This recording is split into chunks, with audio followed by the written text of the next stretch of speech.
അങ്ങനെ നമ്മള് പമ്പിങ്ങിന്ന് പിന്നെ രാവിലെ ഏർലി മോർണിംഗ് നാംചയ്ക്ക് പോകുന്ന വഴിയാ. ബ്രേക്ക്ഫാസ്റ്റ് കഴിഞ്ഞിട്ട് നാംചെ ബസാർ എന്ന് പറഞ്ഞ സ്ഥലത്തേക്ക് ഹൈക്ക് ചെയ്യാൻ തുടങ്ങി. അന്നും എനിക്ക് ഭയങ്കര ഇമോഷണലി ഞാൻ ഭയങ്കര എനിക്ക് ടെൻഷനാണ്. കാരണം ഇതാണ് ഏറ്റവും എന്നോട് ലോങ്സ്റ്റ് ലോങ്സ്റ്റ് എന്നും ഇത് എന്നോട് ജോണി പറഞ്ഞായിരുന്നു. സോ എനിക്ക് ഭയങ്കര ടെൻഷനായിരുന്നു. അപ്പം ചേച്ചി അപ്പൊ എന്റെ നെറ്റിയിലെ കുരിശ് വരച്ച് പ്രാർത്ഥിച്ചു. എനിക്ക് ഒരു എനർജി ചേച്ചി തന്നു. അങ്ങനെയാണ് ശരിക്കും പിന്നെ ഞാൻ സ്റ്റാർട്ട് ചെയ്തു അത് ബ്രേക്ക്ഫാസ്റ്റ്. അങ്ങനെ ഞങ്ങൾ പയ്യെ പയ്യെ നടന്നു. നാംചെ ബസാർ പോകുന്ന വഴിക്ക് ഒത്തിരി എന്താ ഹോഴ്സസ്, ഡോങ്കീസ്, അല്ല ഇവര് ട്രാൻസ്പോർട്ടേഷന് വണ്ടികളായിട്ട് പോകാൻ പറ്റാത്ത റൂട്ട്സ് ആയതുകൊണ്ട് ഇതാണ് ഓരോ സാധനങ്ങള് മേളിലുള്ള സ്ഥലങ്ങളിലേക്ക് കൊണ്ടുപോകുന്ന ട്രാൻസ്പോർട്ടേഷൻ മീൻസ് ആണ് മ്യൂൾസ്. മ്യൂൾസ്. അതായത് ലൈക്ക് ചിലപ്പം ഡോങ്കിയുടെയും അതുപോലെ തന്നെ നമ്മുടെ ഹോഴ്സിന്റെയും മിക്സ് ആയിട്ടുള്ള ആനിമല്, ഡോങ്കീസ്, ഇതൊക്കെയാണ് ട്രാൻസ്പോർട്ടേഷൻ. പിന്നെ മനുഷ്യര് വലിയൊരു മനുഷ്യരും ഇഷ്ടം പോലെ like heavy load 60-70 kilos load എടുത്തോണ്ട് നമ്മളിങ്ങനെ അങ്ങനെ നടക്കുന്നത് നമുക്ക് കാണാം. ഭയങ്കര നമുക്ക് തന്നെ വാൾസ്, വുഡ്സ്, മെറ്റൽ, അങ്ങനെ ശരിക്കും ഇരുമ്പുകളൊക്കെ ആയിട്ട് കോലുകളൊക്കെ സ്റ്റിക്സ് ഒക്കെ ആയിട്ട് പോകുന്ന കാണാം. ശരിക്കും ആ സുർക്ക തൊട്ടുള്ള അവിടെ തൊട്ട് വണ്ടികളില്ല. സോ ഇങ്ങനെയുള്ളതാണ് അവിടുത്തെ ട്രാൻസ്പോർട്ടേഷൻസ്. അപ്പം ഇത്രയും സിറ്റികള് ബാക്കി നമ്മളിനി പറയാൻ പോകുന്ന സിറ്റികളെല്ലാം പണിയുന്നത് ഇതുപോലെയുള്ള ഹ്യൂമൻ വഴിയുള്ള ട്രാൻസ്പോർട്ടേഷൻസോ അല്ലെങ്കിൽ ആനിമൽ വഴിയുള്ള ട്രാൻസ്പോർട്ടേഷൻസോ ആണ്. വണ്ടിയില്ല, സൈക്കിളില്ല, കാളവണ്ടിയില്ല, ഒന്നുമില്ല. പിന്നെ ഹെലികോപ്റ്ററിന് മാത്രമേ എത്തിച്ചേരാൻ പറ്റുള്ളൂ. അതും എല്ലായിടത്തും ഇല്ല, ചില ഏരിയാസിൽ. എല്ലായിടത്തും എല്ലാ സിറ്റിയും ചെറിയ ചെറിയ ഹെലിപ്പാഡ് ഉണ്ടെന്നാണ് പറയുന്നത്. അത്രേ ഉള്ളൂ. പക്ഷെ എന്നാലും ഹെലികോപ്റ്റർ ഉപയോഗിക്കുന്നത് basically mainly for human rescue അങ്ങനെയുള്ള ഹ്യൂമൻ റെസ്ക്യൂനും പിന്നെ ചിലവർ അങ്ങനെ ബുക്ക് ചെയ്യുന്നത് അങ്ങനെയാണ്. അവിടെ വരെ നടന്നു ചെല്ലുക, തിരിച്ച് ചിലവര് അഡ്വാൻസ്ഡ് ആയിട്ട് അങ്ങനെയാണ് ബുക്ക് ചെയ്യുന്നത്. ഞങ്ങൾ ബുക്ക് ചെയ്തത് പക്ഷെ അങ്ങോട്ടും തിരിച്ചും നടക്കാം എന്നുള്ളതിലാണ് ഞങ്ങൾ പ്ലാൻ ചെയ്തിരുന്നത്. ഓക്കെ, എന്നിട്ട് പിന്നെ സംഭവിച്ചത് എങ്ങനെയായിരുന്നു? ബാക്കി നമ്മൾ നാംചെ ബസാറിലെത്തി. പക്ഷെ നാംചെ ബസാറിലേക്കുള്ള വഴി എന്ന് പറയുമ്പോൾ ഫുൾ കംപ്ലീറ്റ്ലി ഇടയ്ക്ക് ഒരു താഴ്ച, ഒരു ഇറക്കൊക്കെ ഉണ്ട്. പക്ഷെ കൂടുതലും സ്റ്റെപ്പുകളാണ്. നമ്മൾ ശരിക്കും മടുക്കും. നല്ല ഞങ്ങൾ രാവിലെ ഇറങ്ങിയതാണ്. ഞാൻ ആക്ച്വലി രാത്രി എപ്പോഴാണ് എത്തുന്നത്. ചേച്ചി എപ്പോഴായിരുന്നു പോയത്? എനിക്കൊന്ന് ചേച്ചി ഒരു ഞാൻ അന്ന് എനിക്ക് തോന്നുന്നു 3-4 മണിയായപ്പോ ചേച്ചി എത്തിയിട്ടുണ്ട്. ഞാനൊരു 7-8 മണിയായപ്പോഴാണ് ഞാൻ എത്തുന്നത്. അത്രയും ഇതാണ്. പോകുന്ന വഴിക്ക് പല സസ്പെൻഷൻ ബ്രിഡ്ജുകളുണ്ട്. അതിൽ ഫേമസ് ആയിട്ടുള്ളത് ഹില്ലാരി ബ്രിഡ്ജ് ആണ്. അത് ആദ്യത്തെ ഷെർപ്പയായിട്ട് അവിടെ എത്തിയ ആളുടെ പേരാണ് ഹില്ലറി. പുള്ളിയുടെ പേരിലാണ് ആ ഒരു ബ്രിഡ്ജിന്റെ പേര് വിട്ടിരിക്കുന്നത്. അതായത് ഒത്തിരി ഹൈറ്റിൽ പണിതിരിക്കുന്ന ഒരു സിമ്പിൾ ബ്രിഡ്ജ്, ഹാങ്ങിങ് ബ്രിഡ്ജ്. പക്ഷെ അതിന്റെ എന്നാന്ന് വെച്ചാല് അവിടെ എനിക്ക് ഇച്ചിരി ടെൻഷൻ ആയിരുന്നു കേട്ടോ. എന്നാന്ന് വെച്ചാല് ഈ വെയിറ്റ്, നമ്മുടെ പോർട്ടർമാരൊക്കെ ഒത്തിരി ഹെവി വെയിറ്റ് ആയിട്ട് ഇവര് ഓടി പാഞ്ഞാണ് ഈ ബ്രിഡ്ജ് ക്രോസ് ചെയ്യുന്നത്. അപ്പൊ ഈ ബ്രിഡ്ജ് കടന്ന് കുലുങ്ങും, ഭയങ്കരമായിട്ട് കടന്ന് കുലുങ്ങും. അപ്പൊ ഈ കുലുങ്ങെന്ന് പറയുമ്പോ ഈ നിലത്ത് നമ്മൾ വിചാരിക്കും നമ്മുടെ ഇവിടെ യൂറോപ്പിലും അമേരിക്കയിലൊക്കെ പോലെ ഫുൾ എല്ലാം സേഫ് ആണ്. നോ, എവിടെയെങ്ങാനും കാലം സ്ലിപ്പ് ചെയ്ത സൈഡിൽ കൂടെ പോവാം. ഓക്കെ, അപ്പം അത് എനിക്ക് സത്യം പറഞ്ഞ ഒരു ചെറിയ ടെൻഷനാണ്. ഞാൻ കിച്ചനൊക്കെ വിളിച്ചാണ് ആ ബ്രിഡ്ജ് ക്രോസ് ചെയ്ത്. പിന്നെ എനിക്ക് മനസ്സിലായി ഈ പോർട്ടർമാര് അതിലൂടെ ഓടുമ്പോ ഞാൻ കയറിയല്ല, അവരില്ലാത്ത സമയത്തെ ഞാൻ അത് ക്രോസ് ചെയ്യും. അപ്പം പിന്നെ കുഴപ്പമില്ലായിരുന്നു. പിന്നെ നല്ല വിൻഡിയാണ് അത്. ഇതൊരു ഉയരത്തില് ഈ ഹാങ്ങിങ് ബ്രിഡ്ജ് കിടക്കുന്നതുകൊണ്ട് ഭയങ്കര വിൻഡിയും കൂടിയാണ്. അപ്പം നമ്മുടെ തലയിൽ വല്ല സ്കാർഫോ ബന്ധാനോ എന്തെങ്കിലും ഉണ്ടെങ്കിൽ അത് നമ്മള് സൂക്ഷിച്ചു വേണം. അല്ലെങ്കിൽ സൺഗ്ലാസസ് വല്ല അപ്പൊ പോക്കറ്റിലിട്ട് വല്ല നടക്കുന്നതായിരിക്കും സേഫ്. അതെ, എങ്ങാനും കുലുങ്ങി താഴെ പോയാൽ പിന്നെ ഫോൺ നോക്കേണ്ട ആവശ്യമില്ല. അപ്പം അവിടെ മാത്രം ഒന്ന് ശ്രദ്ധിക്കേണ്ട വന്നു. പാടായിരിക്കും ക്രോസ് ചെയ്തിട്ട്. ഞങ്ങൾക്ക് ആ ഒരു പേടിയില്ലായിരുന്നു. അങ്ങനെ ഒത്തിരി. പിന്നെ നമ്മൾ സ്റ്റെപ്പുകൾ കയറുമ്പോൾ കാലിന് ഇച്ചിരിയും കൂടെ ഒരു സ്ട്രെയിനിയസ് തോന്നും. സ്റ്റെപ്പ് കയറി അല്ലാതെ നമ്മൾ ഹൈക്ക് ചെയ്ത് ഇങ്ങനെ സ്ലോപ്പിൽ കൂടെ പോകുമ്പോൾ നമുക്ക് അത്ര ഒരു ബുദ്ധിമുട്ട് തോന്നിയല്ല. പക്ഷെ ഈ സ്റ്റെപ്പ് കയറുമ്പോൾ നമ്മുടെ തൈസിനാണ് നല്ല സ്ട്രെയിനേഴ്സ് ഫീൽ ചെയ്യുന്നത് കൂടുതൽ. അങ്ങനെ പിന്നെ ഒരു രസം എന്താണെന്ന് വെച്ചാൽ നമ്മൾ ഇച്ചിരി പയ്യൊക്കെ നടക്കാൻ തുടങ്ങുമ്പോൾ നല്ലപോലെ വെള്ളം കുടിക്കണം. ഇത് ഈ ഒരു ട്രിപ്പിന് ഭയങ്കര പ്രധാനപ്പെട്ട കാര്യമാണ്. Have enough water bottles. ഞാൻ ആക്ച്വലി താഴത്തെ സുർക്ക തൊട്ടേ ഞാൻ ഡയമോക്സ് എടുത്ത് തുടങ്ങുന്നുണ്ടായിരുന്നു. ആൾട്ടിറ്റ്യൂഡ് സിക്നസിനുള്ള മരുന്ന് വേണ്ടിയുള്ള രാവിലെയും വൈകിട്ടുമായിട്ട് ഞാൻ പ്രിവെന്റീവ് ആയിട്ട് എടുക്കുന്നുണ്ടായിരുന്നു. ഞാൻ ആ മരുന്ന് എടുത്തില്ല. എനിക്ക് പൊതുവെ മരുന്നുകളോട് താല്പര്യം ഇല്ലാത്ത ടൈപ്പ് ആയതുകൊണ്ട്. പിന്നെ ഈ ഇതെടുക്കുമ്പോൾ തന്നെ ഈ ഒരു ടിംഗ്ലിംഗ് ഫീലിംഗ് എടുക്കുന്നവർ കൊണ്ടെന്ന് കേട്ടോ. അപ്പൊ ഞാൻ ഓർത്ത് എനിക്ക് അല്ലാതെ കുഴപ്പമൊന്നും ഇല്ല. അപ്പം ഞാൻ അത് എടുക്കാതെയാണ് ഞാൻ പോകുന്നത്. പക്ഷെ അത് എല്ലാവരും അപ്പനപ്പനെ തന്നെ തീരുമാനിക്കണം. റോ ഗാർലിക് ഒരെണ്ണം രാവിലെയും ഒരെണ്ണം വൈകുന്നേരം എടുക്കുന്നുണ്ട്. അത് പക്ഷെ ട്രിപ്പിന് 1 മാസം മുമ്പേ അത് എടുക്കാൻ തുടങ്ങിയെന്നാണ് പറഞ്ഞത്. ഈ ആൾട്ടിറ്റ്യൂഡ് സിക്നസ് വരാതിരിക്കാൻ വേണ്ടി. പുള്ളിക്കാരത്തേക്ക് ഡയമോക്സോ എടുത്തിട്ട് അത് പിടിച്ചില്ല, അലർജിക്ക്. സോ അവര് അങ്ങനെയാണ് അതിന്റെ പൊമ്മഴി കണ്ടെത്തിയത്. ഞാൻ വേറെ ഒന്നും എടുത്തില്ല. നല്ലപോലെ വെള്ളം കുടിക്കുക, ഭക്ഷണം കഴിക്കുക, അതായിരുന്നു എന്റെ ആണെങ്കിലും ബ്ലാഡർ ഉണ്ടായതാണ്, വാട്ടർ ബ്ലാഡർ ഉണ്ടായതാണ്. ഞാൻ ഏത് സമയം എനിക്ക് വെള്ളം ഓരോ 2-3 സ്റ്റെപ്പ് കൂടുമ്പോഴും ഞാൻ കതച്ച് വെള്ളം കുടിക്കുകയായിരുന്നു പരിപാടി. പിന്നെ ഈ ട്രിപ്പിന്റെ ഇടയ്ക്ക് ഇവളിപ്പം ഗൈഡായിട്ട് സംസാരിക്കുകയും എനിക്ക് പോർട്ടറായിട്ട് അധികം സംസാരിക്കാൻ പറ്റിയില്ല. പുള്ളിക്ക് ഭാഷയില്ലായിരുന്നു. പുള്ളിക്ക് കാര്യങ്ങളെല്ലാം അറിയാം, പക്ഷെ ഭാഷയില്ല. അപ്പൊ എനിക്ക് പുള്ളിയായിട്ട് കമ്മ്യൂണിക്കേറ്റ് ചെയ്യാൻ വലിയ അത് പറ്റിയില്ല. പക്ഷെ പുള്ളി ഇടയ്ക്ക് ഫോട്ടോ ഒക്കെ എടുത്തു തരും. നല്ല അടിപൊളിയായിട്ട് ഫോട്ടോ എടുക്കാൻ കഴിവുള്ള ഒരു വ്യക്തിയാണ്. പിന്നെ നമ്മൾ ഓൺ ദ വേ ആൾക്കാരോട് കുറച്ചു നേരം സംസാരിക്കും. So we get into communication with other people. അവരെ കുറിച്ച് അറിയാനും അവരെന്തുകൊണ്ട് ഇത് ചെയ്യുന്നതെന്നൊക്കെ അറിയാനൊക്കെ അങ്ങനെ പരിചയപ്പെടാനുള്ള ഒരു അവസരം നടക്കുന്ന വഴിക്ക്. അതല്ലെങ്കിൽ നമ്മൾ ആ നിൽക്കുന്ന ഗസ്റ്റ് ഹൗസിൽ നമ്മൾ വൈകുന്നേരം എല്ലാവരും ആ ചൂട് ഓവന്റെ അടുത്ത് ചുറ്റിയിരിക്കുമ്പം അങ്ങനെ നമുക്ക് എക്സ്ചേഞ്ച് ചെയ്യാനുള്ള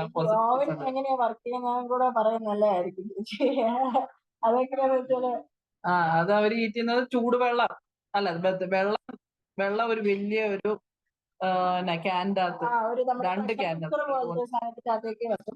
പിന്നെ അടിയിലേക്ക് നമ്മൾ കത്തിക്കാൻ പറ്റുന്നവര് നമ്മുടെ കൗഡങ്, അത് ഉണങ്ങിയത്, അതാണ് അത് കത്തിക്കാനാണ്. അതങ്ങനെ ചൂടായി ആ വെള്ളത്തിന്റെ ഹീറ്റ് കൊണ്ടാണ് നമ്മൾ ചുറ്റിനും ഇരിക്കുന്നത്. അങ്ങനെ ചൂടാകാൻ വേണ്ടി. മുറികളൊക്കെ നല്ല കോൾഡ് ആണ്.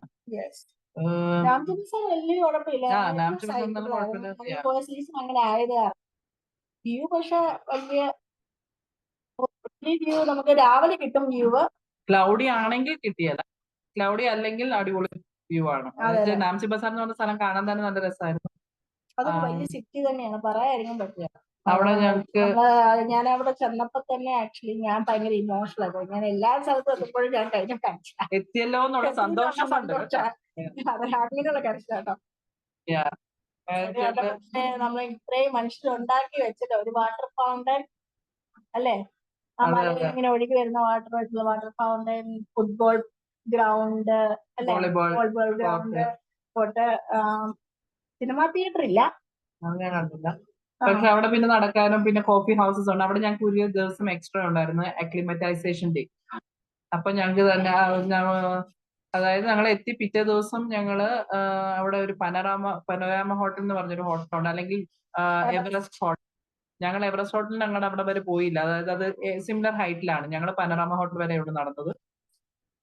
അവിടെ നടന്ന് ഒരു ചായയൊക്കെ കുടിച്ചു, അവിടുത്തെ സ്ഥലമെല്ലാം കണ്ടു. പോകുന്ന വഴിക്ക് ഒരു റീസൈക്ലിങ്ങിന്റെ ഒരു മ്യൂസിയം ഉണ്ട്.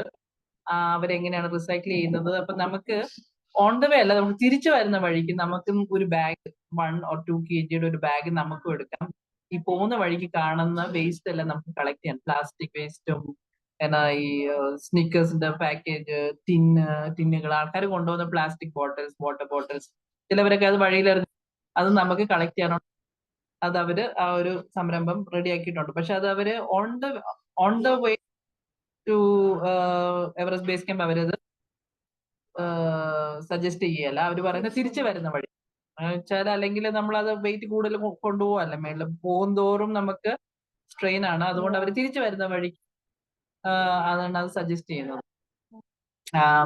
ആക്ച്വലി അക്ലമൈസേഷന്റെ ഡേ തൊട്ടാണെങ്കിൽ നമുക്ക് എവറസ്റ്റ് കാണാനുള്ള, പക്ഷെ നമ്മള് കണ്ടില്ല അല്ലെ, ജസ്റ്റ് ഒരു ചെറുതായിട്ട് പീക്ക് മാത്രം ജസ്റ്റ് കാണാൻ പറ്റിയ. കുറച്ചു അത് നേരത്തേക്ക്. കുറച്ചു നേരത്തേക്ക് വേറെ തന്നെ ക്ലൗഡിയായി. അത് മറ്റേ ഹില്ലറിയുടെയും മറ്റേ ഷെർപ്പയുടെ ആ മ്യൂസിയമിന്റെ ആ ഭാഗത്തോട്ട് പോയപ്പോഴാണ് നമ്മൾ അത് കണ്ടത്. അതെ അതെ അപ്പൊ നല്ല ക്ലാരിറ്റി ഉണ്ടായിരുന്നു, അതുകൊണ്ട് ഞങ്ങൾക്ക് അത് കാണാൻ പറ്റും. അതെ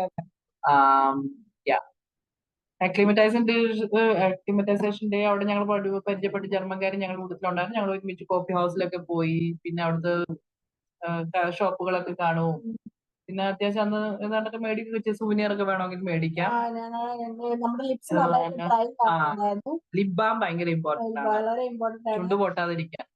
ഞാൻ ഇതിനകത്ത് ഹ്യൂമിഡിറ്റി ഓൺലൈനിൽ നോക്കിയപ്പോൾ നല്ല പോരുന്നതിന് മുമ്പ് നോക്കിയപ്പോൾ ഹ്യൂമിഡിറ്റി നല്ലതായിട്ടുണ്ടെന്ന് വിചാരിച്ചു, കണ്ടു. അപ്പൊ അതാണ് ചെറിയ വലിയ ഇമ്പോർട്ടൻസ് ലിപ് ബാമിന് കൊടുത്തില്ലായിരുന്നു. പക്ഷെ ഇവിടെ വന്നപ്പോ മനസ്സിലായി അത് സൺക്രീമും ഇമ്പോർട്ടന്റ് ആണ്. സൺ പ്രൊട്ടക്ഷൻ ഉള്ള ലിപ് ബാമും കൊണ്ടുവരുന്നതാണ് നല്ലത്.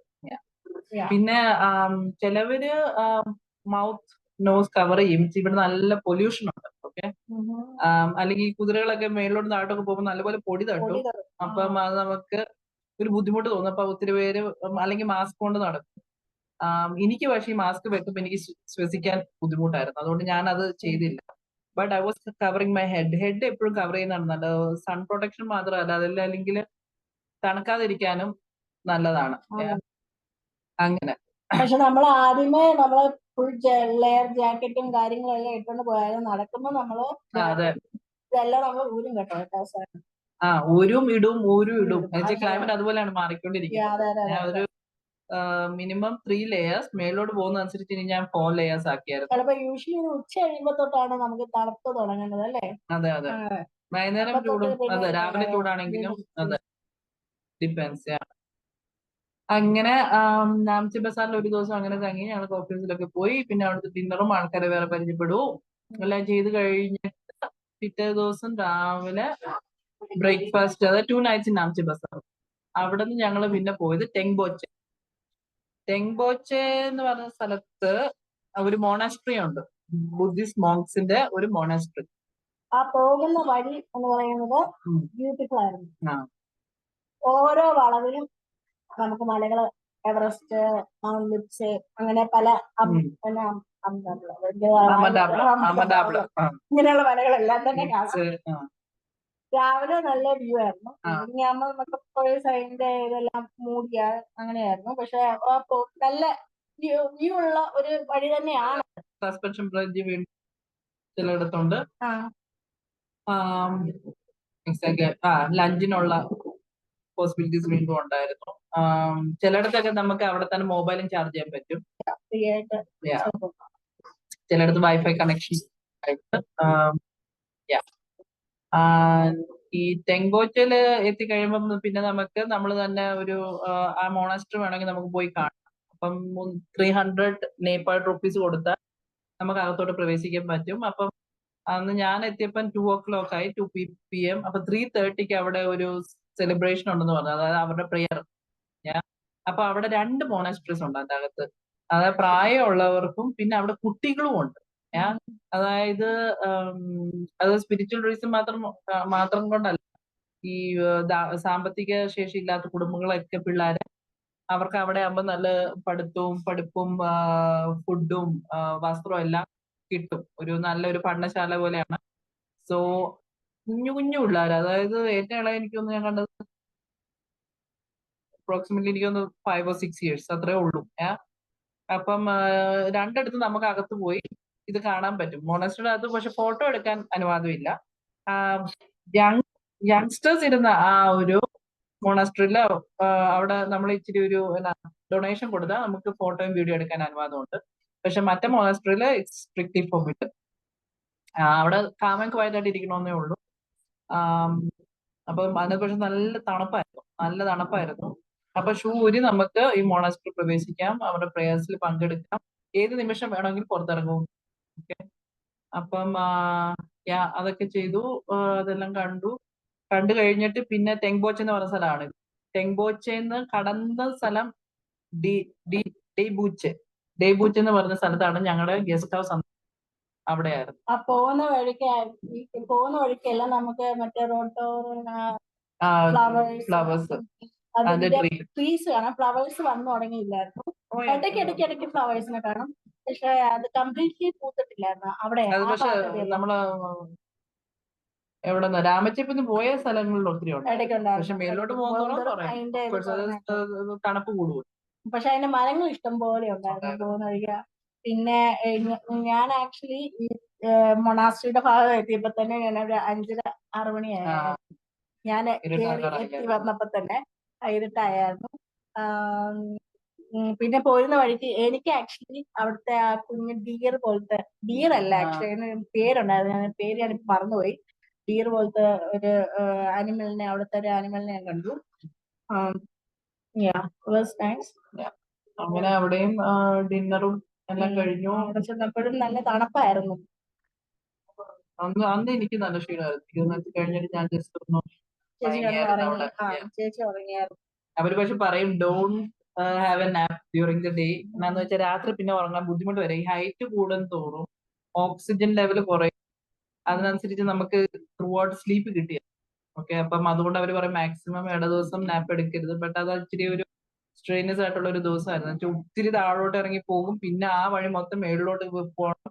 അങ്ങനെയൊക്കെ ഒത്തിരി വരുമ്പോൾ നമുക്ക് ഇച്ചിരി ഒരു ക്ഷീണം കൂടുതൽ തോന്നും. അത് കഴിഞ്ഞിട്ട് ഞങ്ങൾ പിറ്റേ ദിവസം അവിടുന്ന് ഡിംബോച്ചി എന്ന് പറയുന്ന സ്ഥലത്തേക്കാണ് പോയത്. അവിടെ ആക്ച്വലി 2 നൈറ്റ് നിൽക്കേണ്ടതാണ്. പക്ഷെ ഞങ്ങളുടെ ഈ ലുക്ലായിലേക്കുള്ള ഫ്ലൈറ്റ് ഞങ്ങൾക്ക് എടുക്കാൻ പറ്റാത്തത് കൊണ്ട് ഞങ്ങൾക്ക് ഒരു ദിവസം നഷ്ടപ്പെട്ടു. അപ്പം അതുകൊണ്ട് പിന്നെ ഞങ്ങൾ ഒരു ദിവസം മാത്രമേ ഡിംബോച്ചി നിന്നുള്ളൂ.